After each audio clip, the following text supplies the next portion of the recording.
A woman hasn't raced in Formula One for 43 years. 18 women compete in 6 races across Europe. A new generation of women drivers are determined to take on the men at their own game.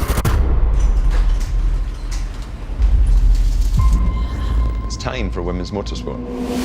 We want the best to go into Formula One in future years. You will find out those who think they've got the commitment and those who truly have the commitment. Welcome to W Series. Oh, and she spun around. Huge crash there. Successful drivers don't have to be male. Jamie Chadwick, Beitske Visser, Marta Garcia, Emma Kimmelainen. There's a racing superstar within the ranks. If W Series doesn't succeed, we would have let down a whole generation.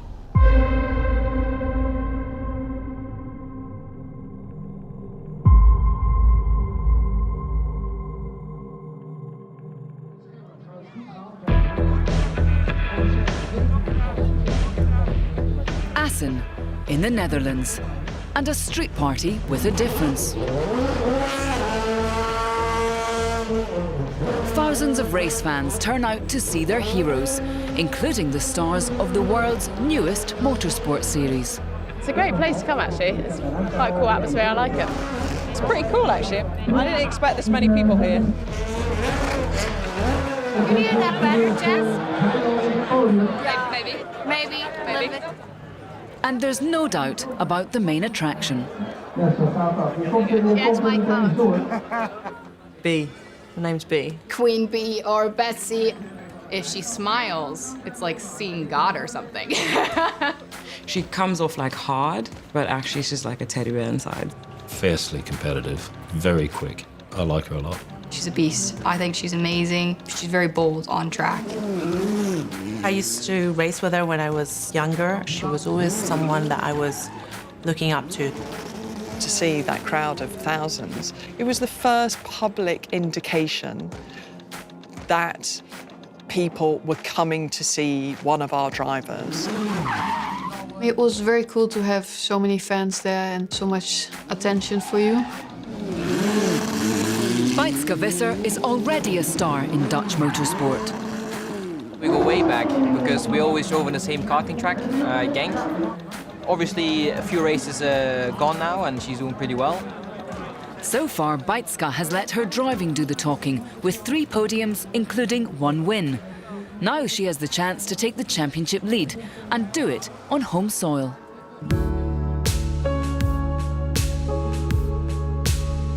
As a child, I was always like trying out everything, just trying to figure out everything very quickly.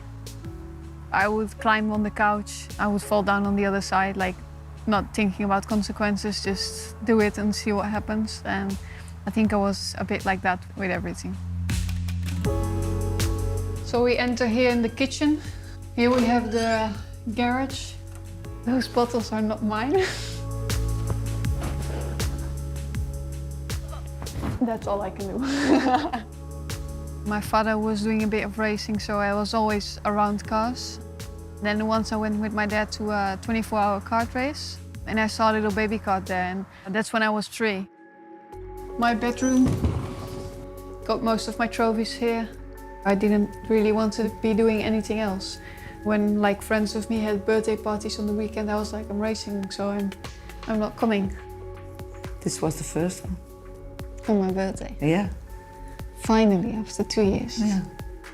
I went to school until I was 15, but then when I started karting internationally, I was away so much from home that I could not really combine school and racing anymore. Quitting school is quite a big decision. For me, it's follow your passion, follow your dream and go for it. I think my 5-year-old self would never expect this outcome. Yeah, I think any 5-year-old should just be enjoying themselves and don't think about anything, just have fun. Plenty to think about this weekend, though, as the TT Circuit Assen hosts the penultimate W Series race of the season. Beitske knows she can steal the lead in the title race from her main rival, or lose it for good. What did you do last one, 39? I'm funny. I wish I could do it in reality, though. Okay. You will? Well, I hope you don't. To help her, a new engineer. I would say Emilia was very competitive. She wanted to win and work hard for that. You only have to watch Beitske drive to know she is very capable. So it's even nicer than when you get to work with a driver who's also really nice. Hello? With the drivers switching cars and engineers for each race, Emma Kymäläinen, in just her second start since being injured in race 1, also has a new partnership to build. Hiro from Japan. His name is so funny. It's like Hiro, like a true hero. Let's see after this weekend if he is or not. I think he is. I already knew that my championship was over, but then I was just thinking, okay, whatever, I will just do the best I can. I will try to win the races. So I just changed the goals that I had. Yeah, I was looking through the standings this morning. It's a bit Over, yeah. 2 places ahead of where you're. Alice Powell failed to finish the last 2 races, which means she's forced to keep the same car and engineer. Into turn 1 and there's a huge crash there. I actually didn't know until, pretty much when I was at the airport that I was going to have to keep the car. They called me, like, last call, and the woman at the gate went mental, like, you've been doing, like, because your bag's on the plane. I'm like, oh, nearly was getting on it, love. I thought the rule was that if you damaged the car, you would not have to keep it for the next race. But no, that wasn't the case. Apparently it is if you don't finish. Frustration for Alice, but little sympathy from the man who calls the shots. I went to speak to Dave after qualifying at Norris Ring. I'll change the car now, please. And I said, it doesn't feel right. It's just things keep going wrong. And he said, don't worry, it's going to be okay. It's fixed for the race. And it broke down in the race, didn't it? Her weekends just got worse and worse. What did Dave say? Just can't do anything about it. Just got to get on with it, basically, you know. I like Alice. Alice is a very emotional person. Sometimes she should think a little bit before she opens her mouth, I would say. But she's great. We love having her around. 2 retirements in 4 races have destroyed Alice's chances of taking the title, and she now lies 5th in the championship behind race 4 winner Marta Garcia and Liechtenstein's Fabian Volvend. Fabian's been the surprise of the season, really. She kind of came from nowhere. She's a really bubbly girl. She's very enthusiastic. She works hard. She's been really good. Very impressed with her. My life changed since W Series in a very positive way. Now officially the most successful racing driver ever in Liechtenstein. A lot of people know me. I'm all over the newspaper and TV channels. It's just so nice to feel the support and enthusiasm of all the Liechtenstein people. My normal weeks are usually very busy. I'm still working in a bank. So my work-life balance is quite difficult as I got 2 jobs. I train in the evening after a long working day. I drive the simulator for half an hour, 1 hour, and then I go and see my personal coach. Fabienne is probably our small powerhouse in the gym. She really is powerful. It's good to see an athlete who really works hard, is down to earth, and knows what it takes to be successful. Fabian Volvend gets the first podium of her W Series career. Scoring my first podium ever in a single-seater was one of the best moments in my career. Reality kicks in very hard on Monday morning. We're back to work. Racing is my passion, and I just want to make my passion into my job. And to that end, the 21-year-old has just done something drastic. I gave my boss my resignation. I almost started crying. I was like, it feels like I'm breaking up with you. I don't want to look back and think if I haven't worked that hard in the bank, I would have been a better racing driver. Fabian's decision comes as W Series announces how much prize money is at stake for the most successful drivers. This isn't just about getting women into Formula One, this is about creating professional driving careers for women. So Fabienne's given up her job this week because she's worked out how much prize money she's going to get, which will allow her to be a professional racing driver next year. Everything's changed. I think they're all a lot more nervous. They all realise that every place is worth $10,000. know, for a lot of these women, it's a hell of a lot of money for them. And also, you know, the fact that only the top 12 are going through. Whoever wins our championship will make more money this year than Lando Norris makes at McLaren Formula 1. Lando gets paid 400 grand. Our winner gets $500,000, which at today's exchange rate is £410,000. The money to me is no, like, I just want to drive next year, that's all that's on my mind, really. Poor luck and poor qualifying has hampered Jess Hawkins so far. She knows only the top 12 drivers are guaranteed a seat next year, and that's a worry when she currently lies in 17th. I think Jess Hawkins has a problem. I was in 5th for the whole race. 3 or 4 laps to go, the coil pack gave up. I took the coil pack and threw it down the toilet, which actually was a big mistake because then I had to pick it up out of the toilet. And that was that. Another weekend of shoulda, woulda, coulda. Qualifying, and a chance for Jess to get back in the mix. She's quick in practice, but fastest of all is Sarah Moore, despite the absence of her biggest fan. She's in Greece, tanning it up right now. Yeah, living the dream, you know. But she comes back on Monday, so it's all good. Carla decided to go off to Greece for a month to go and work. She actually decided to come home early because she was missing me and the dog a little bit.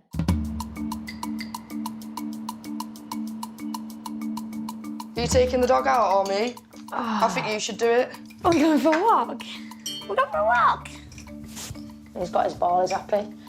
Didn't want to go for a walk. It's like a baby, gets treated better than me. Carla, she's funny, doesn't support the best football team in the world, but can't have everything, can we? I absolutely love her and she supports everything that I do. I'm not at home as much as I'd like to be. But yeah, she puts up with it, deals with it, looks after my pets for me. Where's your ball? I used to organise a football tournament and someone pulled out last minute and a mutual friend of hers was like, oh, I know someone who'll play. Just so happens we scored about 26 goals between us in this tournament, so I was like, right, you're coming back. You're not going anywhere. Before you know it, my toothbrush was in the apartment and my clothes were in the apartment. And I remember waking up one morning, I said, oh, I'm clearing you a drawer right then, aren't I?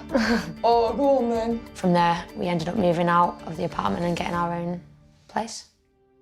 You know, you get your chores and stuff like that, but... The only thing to threaten Sarah's domestic bliss is the behaviour of other people on social media.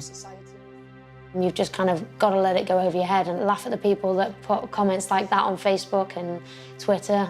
Yeah, I don't really think much of it now. I'm happy in my life and that's all that matters to me. It never affected us, really, did it? You know, you're never going to like seeing things, but what we're great at is supporting each other no matter what.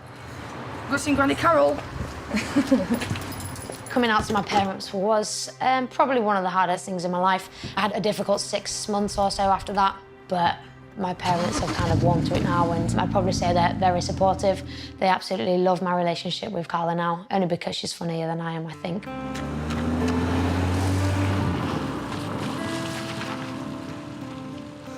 Morning. Morning. Morning. Morning. Bacon butty. Bacon butty. Bacon butty? I got the tea. The airfield used to belong to my granddad, and my dad inherited it. So I was pretty much born into cars. I started karting at the age of 4. The highlight of my career is probably winning the Genetic Junior Championship in 2009. So this is our family wall. Kind of goes from my eldest brother, and then you've got my youngest brother, and then what I've done, finishing with the W Series right down the bottom. You'll have to help me fix this as well. I don't even know what goes on. So whilst we've got a bit of spare time, I'm going to go and have a bit of a play on the kart track with the family. Don't think any of them are going to beat me, but we'll see. A lot of people kind of think that I've had it all, really. I've literally grown up in the motorsport world, so yeah, I'm very lucky, but I also understand that, you know, there's a lot of people out there that have never had this opportunity, that dream of these kind of things, and they're the kind of people that I love to support, because as many people as I can give the opportunity to get out in a car or go out in a race car, then it puts a smile on my face. Back in Assen, a 5-place grid penalty from the previous race means no chance of pole for Sarah, but several others are still in the hunt. Kymmelainen comes across the line, goes quickest. Now we've got Visser that's on a bit of a charge as well. We have a quick lap this lap, we've got this one and 2 more push laps, okay? 5 minutes left, and Beitske still trailing Emma, Alice and Jamie before there's an untimely interruption. Oh, Shea Holbrook is in the gravel, and there's a red flag. I mean, she's had a shocker today. She held up everyone else, red flagged the quality session, and she's continually bottom. You've got to say it doesn't look good for Shea.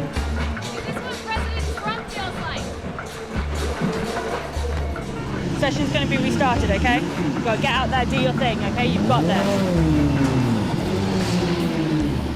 So here we go, cars are back out. As we see a fire there. Yep, Okay, Vicky yes. Piria stopping on circuit. That's going to be a red flag. That's another red flag. I think we had a really good strategy, but then the red flag came out, so it was a bit unfortunate. The early finish means Beitske starts 4th, alongside Jamie, who misses the front row for the first time. People need to stop coming out the pit lane on the know, racing but line. come on, that's no, the but way what do it you do? goes. No, you back yourself up, so you've got a gap, and then you have someone come out the pit lane and they sit on the racing line through 1, through 2, through 3. all right. Like, You did the can't- same thing, though. I did. One person. Exactly. Yeah. So Jamie and Beitske will start behind a resurgent Alice in 2nd and Emma on pole. But another poor qualifying means Jess has once again left herself plenty to do. There's only one position any racing driver would be happy with, and it's not 11th. Whilst Jess licks her wounds, others are in cheerier mood. Let's do some reaction, maybe. Watch these two because it puts them off. Just film them. No, I've got 2.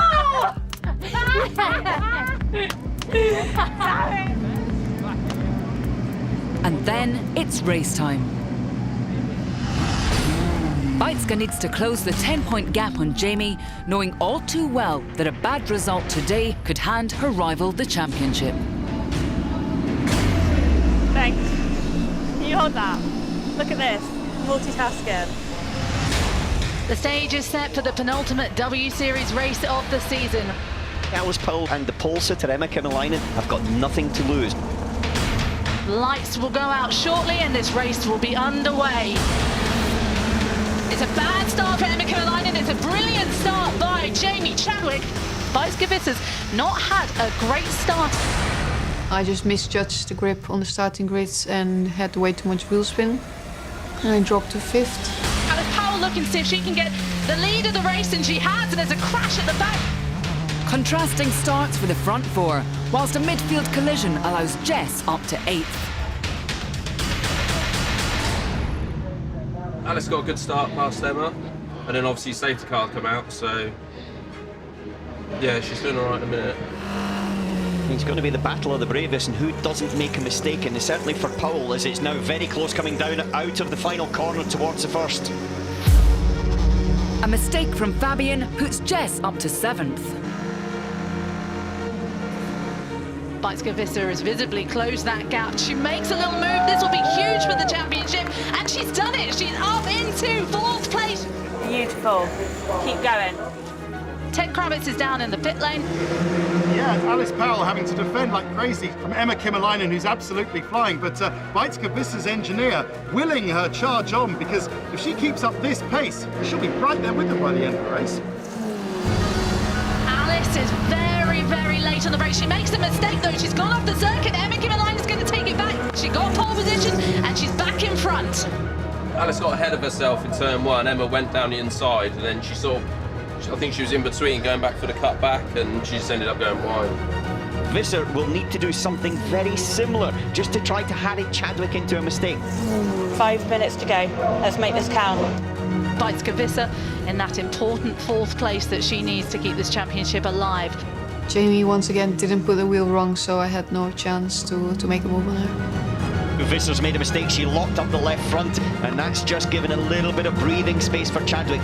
Here she comes then. She was on pole position. Emma Kimmerleinen becomes the 4th different winner in W Series. Good job, Emma. You are so fast. Thank you, Hira. That's a great class. Emma finally stamps her name on W Series.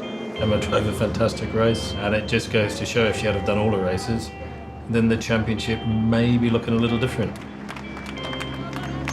From the practice and then a pole and fastest lap and the win, the race was pretty much as a dream come true, and I proved that I'm capable of doing this. You know, what a great story it was that Emma won. Effectively on her second proper race, you know, she won. You know, and she's had, you know, more fastest laps than anyone else. You know, arguably, Emma is our fastest driver. Despite her car frustrations, Alice is also on the podium, moving her above Fabian in the championship. Amazing. You know what? If you ever had a good car instead of a crap car, imagine. Jesus, can you imagine that? Very disappointed that I should be probably happier, considering the last 2 races have been awful. But now I'm a bit disappointed at the same time because I would have liked to have won. I could have won. Whilst Emma enjoys the limelight, the top 2 in the championship reflect on mixed fortunes. When I crossed the finish line in Assen, my first reaction was after I messed up the start, I think I did the maximum I could. It was just, I think we had more in it if we had a good qualifying. All year we've had the qualifying pace on her, so I've been a bit gutted to lose out quite often in the races. Norris Ring was at the start, Assen vice versa, I managed to keep her behind. But yeah, for some reason we always seem to find ourselves in close proximity on the track. There was still one more round left. Anything could happen, so I just had to keep doing what I was doing and hope for a better round at the last race. The title race is officially down to these 2, but there's still plenty at stake for the others. I didn't score points, so probably lost 4th place. That cost me $10,000. The situation is more serious for Sabra Cook, as she slips from the safety of the top 12. But for Jess, now 1 place behind Sabra, a championship lifeline. Finally, some points, which I'm very pleased with. 5 races down, but before leaving Assen, an extra day and a bonus race. Not for points, but for future consideration. One of the great things about this championship is we can constantly review what we're doing, and we want our racing to be exciting, but at the same time we don't want it to be gimmicky. So we took the chance to have the extra race, and we did a full reverse grid in championship order. What I would like for either to be brilliant or to be awful, so there's a clear decision. The reverse grid means it's the much maligned Megan Gilks who starts on pole. I knew what I had to do. I made a really good start off the line and had a good gap. It was always going to be interesting. Could have gone one of 2 ways, but actually it was an absolutely nail-biting, extraordinary race. It was absolutely fantastic.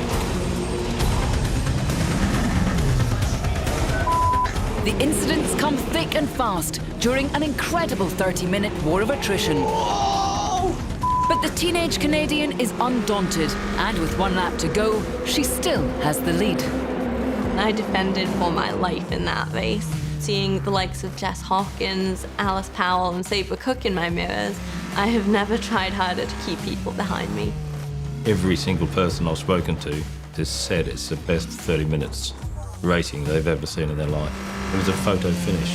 Got a bit excited thinking, oh, you know, I'm going to win this race and outbreak myself, and that's how Alice got alongside me. I mean, look at that! Alice has made a sensational run from 17th and closes in on Megan at the finish line.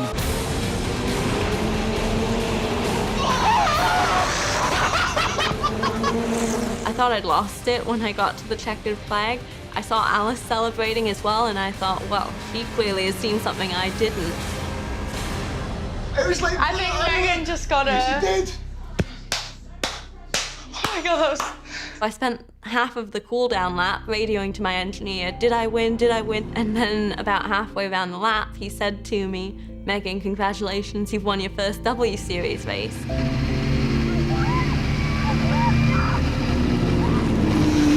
Well, that was the most insane motor race I've ever seen. Ever. I don't think a reverse grid by itself is the complete answer, but we can look at changing things around and trying to improve the show, basically. Can't swear. Wow! Wow! Wow! A fitting finish to an epic weekend. Can't quite believe it yet, but this, yeah, it's wonderful. A few months ago, we didn't exist, and now we've got hundreds of people queuing for autographs of the drivers. I mean, it's extraordinary, I mean, really extraordinary. The Assen adventure comes to a close. Beitske beaten, but still in the title race. Alice back in contention for a top 3 championship finish. And one race left for Jess to save her W Series seat. Next time, W Series heads to Britain and Brands Hatch for a fitting first season finale. Don't compromise our championship.